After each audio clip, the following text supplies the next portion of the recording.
थोड़ी देर में अचानक एक अनाउंसमेंट हुई और ये जो भाई साहब सामने खड़े हुए हैं उन्होंने कहा कि मुझे 2 वॉलंटियर्स चाहिए जो इस फ़्लाइट से उतर सकें क्योंकि ये फ़्लाइट ओवरबुक्ड है। तो कान खुले रखें अपने और तैयार रहें किसी भी इस तरह की सिचुएशन के लिए, क्योंकि हो सकता है आपने जो टिकट खरीदने के लिए पैसे खर्च किए होंगे उससे कहीं ज़्यादा आपको पैसे वापस मिल जाएंगे और हो सकता है फ्री अपग्रेड भी मिल जाए। और देखते रहिए ये वीडियोस, बहुत सारी नई नई चीज़ें मिलेंगी और फ़ायदे की चीज़ें मिलेंगी।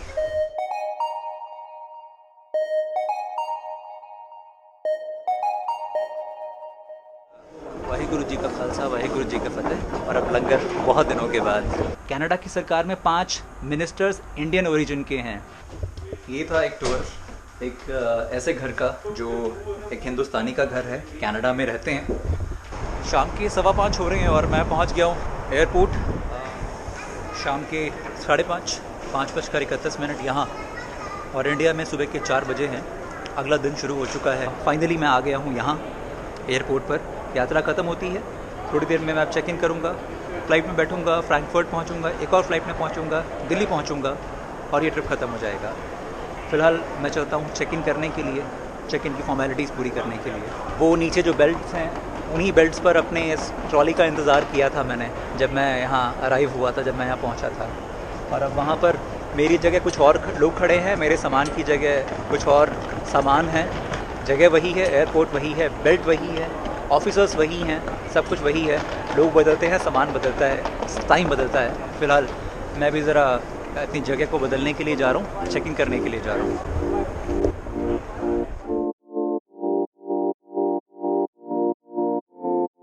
ये जो इतनी लंबी चौड़ी लाइन है ना पीछे, ये सारी एयर कनाडा की है। मुझे करीब 15-20 मिनट लगे बोर्डिंग पास लेने के लिए, यानी चेक इन करने के लिए। दोनों बोर्डिंग पास ले लिए यहाँ से फ्रैंकफर्ट से दिल्ली, मगर बहुत लंबी चौड़ी लाइन है सीरियसली। एयर कनाडा थोड़ा एफिशिएंटली और मैनेज करेंगे तो चीज़ें बेहतर हो सकती हैं।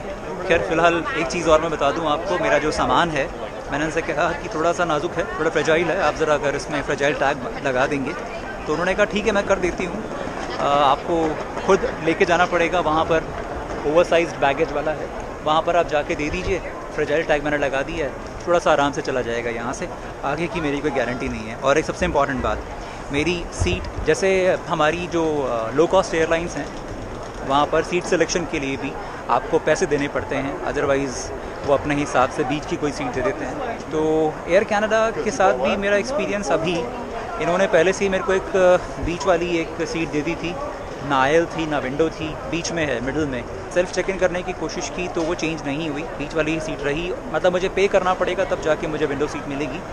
फिर मैंने इनसे कहा कि भाई आप कर दो, उन्होंने कहा सारी फ़्लाइट फुल है और आपको जाके बोर्डिंग गेट पे पूछना पड़ेगा, अगर सीट खाली होगी तो मिल जाएगी, नहीं होगी तो फिर आपको इसी में बैठ के जाना पड़ेगा। तो ये है सारा हिसाब किताब एयर कनाडा का। फ़िलहाल मैं जा रहा हूँ सामने अपना बैगेज ड्रॉप करने के लिए।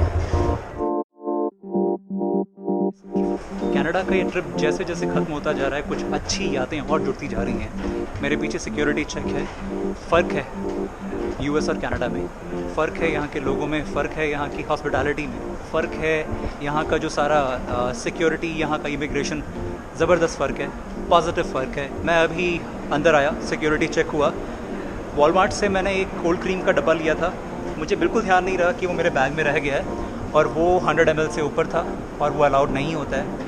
बट क्योंकि मैंने अभी भी लिया था और इत्तेफाक से मेरे पास एक दूसरा बैग भी था, छोटा सा बैग, उन्होंने कहा या तो आप इसको चेक इन करा लो जाके, या फिर आप इसको डब्बे में फेंक दो, डस्टबिन में डाल दो।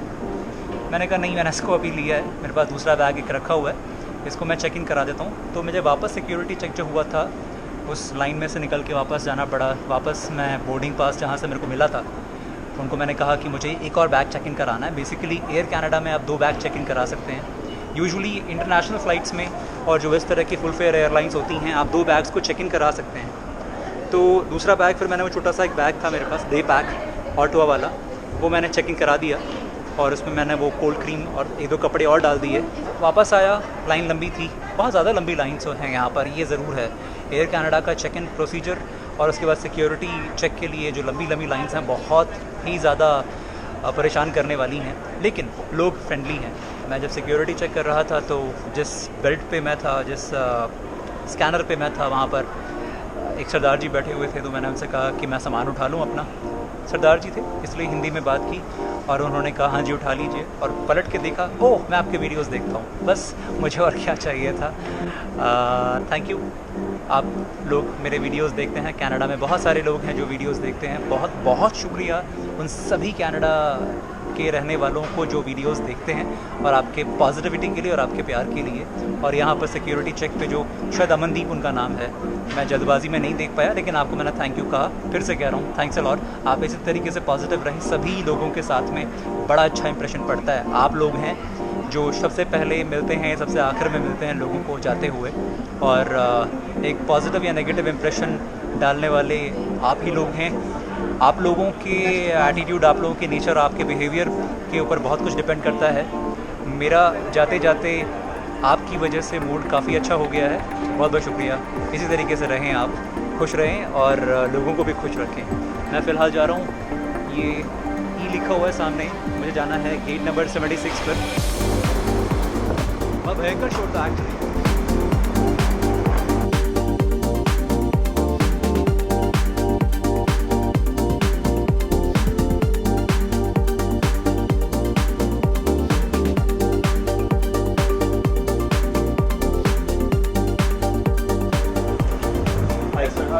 I'm good. How are you? I'm fine. I have seen you many videos on the Seriously? YouTube for Delhi, US.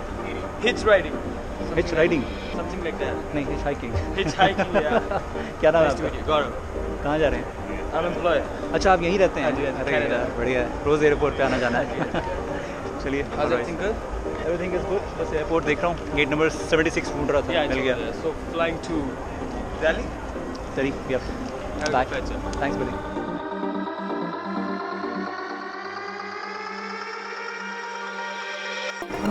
रात के 8:15 हो रहे हैं और मुझे लगता है कि अब जाना चाहिए। मैं वहाँ पीछे बैठा हुआ था, वीडियो एडिट कर रहा था बैठकर। वाईफाई फ्री है एयरपोर्ट पे, लाउंजेस काफ़ी अच्छे हैं, लाउंजेस यानी जो पब्लिक लाउंज हैं, स्पेशल लाउंजेस, एक्सक्लूसिव लाउंज की बात नहीं कर रहा हूँ। और इस वेटिंग लाउंज से मैं निकल रहा हूँ उस तरफ, गेट नंबर 76, जहाँ से बोर्डिंग शुरू होने वाली है, शायद हो चुकी है। मुझे जाना चाहिए क्योंकि मुझे बताया था कि गेट पे जाके मैं चेंज कर सकता हूँ अपनी सीट को, तो इसलिए मैं अभी जा रहा हूँ वहाँ पर। दुखी कर दिया मेरे को इस एयरपोर्ट पर, जहाँ देखो वहाँ लाइन लगी पड़ी हुई है। अभी यहाँ लाइन लगाई थी, वहाँ पहले चेक इन के लिए लाइन, फिर वहाँ बोर्डिंग सिक्योरिटी के लिए लाइन, और अब बोर्डिंग के लिए लाइन, लंबी लंबी लाइन्स। एयर कनाडा से मैं फ़्लाई कर रहा हूँ यहाँ से फ्रैंकफर्ट से दिल्ली लुफ्तांसा से, जैसे मैं आया था। लेकिन अभी बोर्डिंग शुरू हुई और बोर्डिंग शुरू होने से पहले मैं उनके पास में गया, मैंने कहा कि भाई क्या मेरी अब सीट चेंज कर सकते हैं, बीच की सीट है, आप विंडो सीट दे दें। तो उन्होंने कहा सर फ़्लाइट बिल्कुल फुल है, बिल्कुल कोई चांस नहीं है। और मैं थोड़ी देर में जाके लाइन में खड़ा हो गया। मैं यूजुअली बोर्डिंग बाद में करता हूँ, लेकिन आज पता नहीं क्यों मैं बस लाइन में पहले से खड़ा हो गया था, जबकि 10 मिनट 15 मिनट बाकी थे बोर्डिंग शुरू होने के लिए। थोड़ी देर में अचानक एक अनाउंसमेंट हुई और ये जो भाई साहब सामने खड़े हुए हैं, उन्होंने कहा कि मुझे 2 वॉलंटियर्स चाहिए जो इस फ़्लाइट से उतर सकें, क्योंकि ये फ़्लाइट ओवरबुक्ड है और इसलिए हम सीट चेंज नहीं कर पा रहे थे, तो हम इसके लिए कंपनसेट कर सकते हैं। शायद $800 ये लोग पे करते हैं। जैसे ही मैंने सुना मैं भागा, क्योंकि इस बारे में मुझे 1-2 बार मैंने पढ़ा था, जानकारी मुझे थी कि जब इस तरह के केसेस होते हैं तो एयरलाइंस यूजुअली अपने पैसेंजर्स को, जो कि कोऑपरेट करते हैं एयरलाइंस को ऐसे केसेस में, हेल्प करती है। हेल्प मतलब कंपनसेट करती है, पैसे देती है या कुछ और तरीके से। मैं फटाफट आगे पहुंच गया और मेरी तरह 1 सेकंड का डिफरेंस था, कुछ और लोग पहुंच गए थे। मैंने कहा कि मुझे दिल्ली जाना है और मैं वॉलंटियर करने को तैयार हूँ। ऐसे ही एक और मोहतरमा मेरे सामने खड़ी हैं, इन्होंने भी वॉलंटियर किया। तभी कुछ 2-3 लोग और आ गए, उन्होंने भी कहा कि हम भी तैयार हैं, क्योंकि $800 का सवाल है तो करना चाहिए। मगर जीते हम, उनको जाना है जर्मनी और मुझे जाना है दिल्ली। मेरे लिए डील इसलिए भी अच्छी है कि मुझे यहाँ से फ्रैंकफर्ट से दिल्ली जाना था और मेरे को मिडिल सीट मिल रही थी। अब मिडिल सीट मिलेगी या नहीं पता नहीं, लेकिन डायरेक्ट फ़्लाइट मिल रही है दिल्ली की। अभी तक तो यही न्यूज़ है, बाकी थोड़ी देर में बताता हूँ जैसे कुछ अपडेट होता है तो देखते हैं मेरा एक्सपीरियंस कैसा होता है। मेरे एक्सपीरियंस से हो सकता है कुछ अगर आपको फ़ायदा हो सके तो ज़रूर उठाने की कोशिश करें। एक बात ज़रूर है, इतना ज़रूर कह सकता हूँ, कान खोले रखें, जैसे अनाउंसमेंट होती है भाग जाएं। ये चीज़ मैंने ऑब्ज़र्व की, क्योंकि first come first serve basis वाला, पहले आओ पहले पाओ वाला काम मैंने यहाँ पर देखा। मैं जैसे ही पहुंचा, उन्होंने मेरे बाद में 2-3 बंदे और आए थे, तो उन्होंने ये जो भाई साहब हैं इन्होंने कहा कि आई एम सॉरी, ये जो जेंटलमैन सामने खड़े हैं इन्होंने अपने आप को वॉलंटियर कर दिया, आप थोड़ा सा लेट हो गए हैं। बेसिकली इस तरह की सिचुएशंस में एयरलाइंस क्या करती हैं, आपको कंपनसेट करके कुछ पैसे देकर वो लोग अपने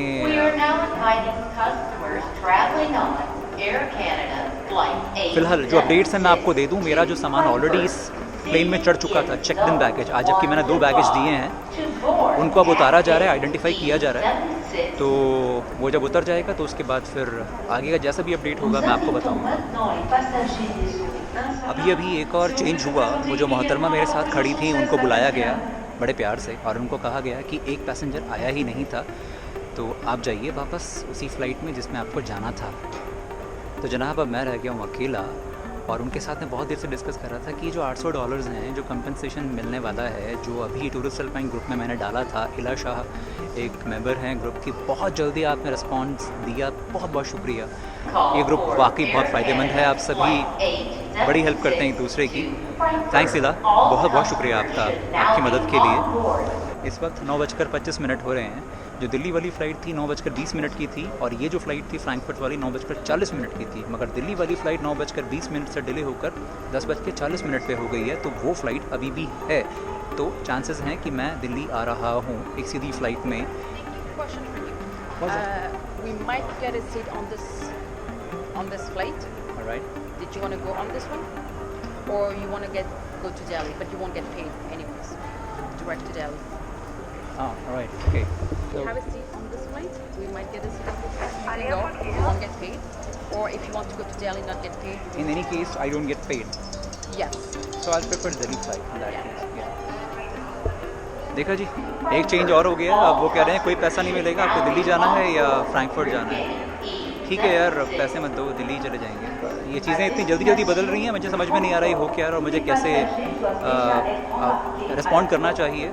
लेकिन कंपनसेशन नहीं मिलना ये मुझे समझ में नहीं आ रहा है। इसके बारे में मैं थोड़ा सा और आप सभी लोगों से राय लूँगा। ये हुआ कि फिर से कंपनसेशन मिल रहा है, कितना मिल रहा है ये पता नहीं है, मगर डायरेक्ट फ़्लाइट मिल गई है दिल्ली की और मुझे कस्टमर केयर को अप्रोच करना है और वहाँ जाके कुछ काम करना है। हाँ, ये यहाँ पर चीज़ें बहुत ज़्यादा कॉम्प्लिकेटेड नहीं हैं, काफ़ी आसान है मेरे लिए, क्योंकि पहली बार हुआ इसलिए मुझे समझ में नहीं आ रहा था। अब समझ में आ गया सारा। अब मैं आपको बताता हूँ। ये है मेरा बोर्डिंग पास जो मुझे अब मिल गया है टोरंटो से सीधा दिल्ली का, और ये है कॉम्पनसेशन वाउचर जो है करीब $800 कैनेडियन का ये वाला। तो फ़िलहाल मैं वहाँ पहुँचता हूँ, गेट नंबर 69 है जो कि सामने ही है।